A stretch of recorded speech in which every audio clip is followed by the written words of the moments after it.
Science et démocratie, un couple en crise.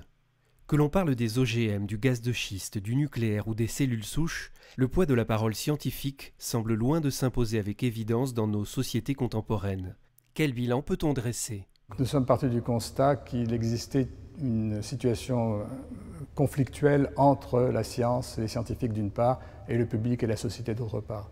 Et que malgré les avancées extraordinaires de la science qui, au cours des 100 dernières années, je pense, on peut le dire, amélioré de façon considérable le sort de l'humanité, malgré tout ça, et peut-être paradoxalement à cause de tout ça, la science fait l'objet d'une grande méfiance, les gens s'en défient, et peut-être parce qu'elle est vue comme quelque chose d'omnipuissant, qui est dirigé et commandé par une caste de technocrates qui cherchent à imposer leur vue à la société. Et ça, c'est une vision caricaturale complètement fausse de ce qu'est vraiment la science. Principe de précaution, statut de l'expert scientifique dont le point de vue est souvent réduit à une simple opinion, nécessité démocratique de prendre en compte toutes les voix. À l'horizon, le risque du relativisme généralisé. Une grande partie des problèmes de la méfiance du public vis-à-vis de la science sont liés à une incompréhension de ce qu'est vraiment la démarche scientifique. Je rappellerai que la démarche scientifique, ça consiste à établir des faits, à découvrir des phénomènes et à essayer ensuite par des théories d'expliquer ces phénomènes.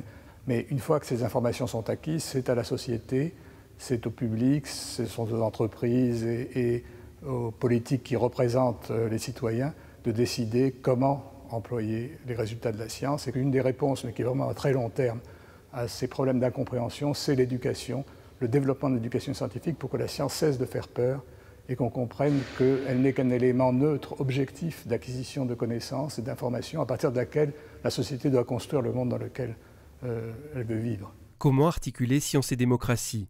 Comment dépasser leurs contradictions multiples ?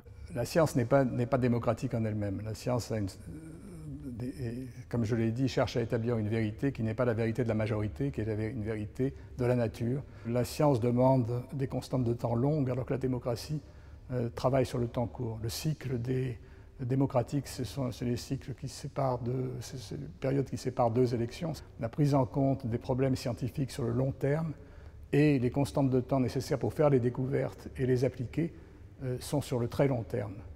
Et là encore, je dirais que la réponse est qu'il faut que les politiques soient davantage au fait de la démarche scientifique, peut-être. Il y aura un très bon exemple dans ce colloque, puisqu'il va être inauguré, enfin la première communication sera faite par Steven Chu, qui est prix Nobel de physique, et qui a été secrétaire d'État à l'énergie dans la première administration d'Obama.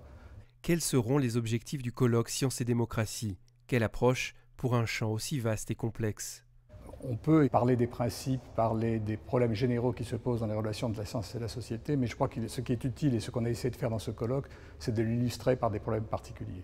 Prendre un certain nombre de problèmes très importants qui se posent actuellement, comme le problème de la diversification des sources d'énergie, ce qu'on appelle la transition énergétique, comme le problème qui lui est largement relié du réchauffement climatique, comme le problème de l'utilisation des avancées de la biologie pour la thérapie génique et pour donc la médecine. Ces problèmes posent une foule de questions qui interpellent à la fois le scientifique, le politique, le juriste, l'historien des sciences. Et donc on a dans ce colloque rassemblé des gens travaillant dans ces différents domaines. Et c'est également une des caractéristiques du Collège de France. C'est cette transdisciplinarité qui nous permet d'aborder un problème par plusieurs angles à la fois.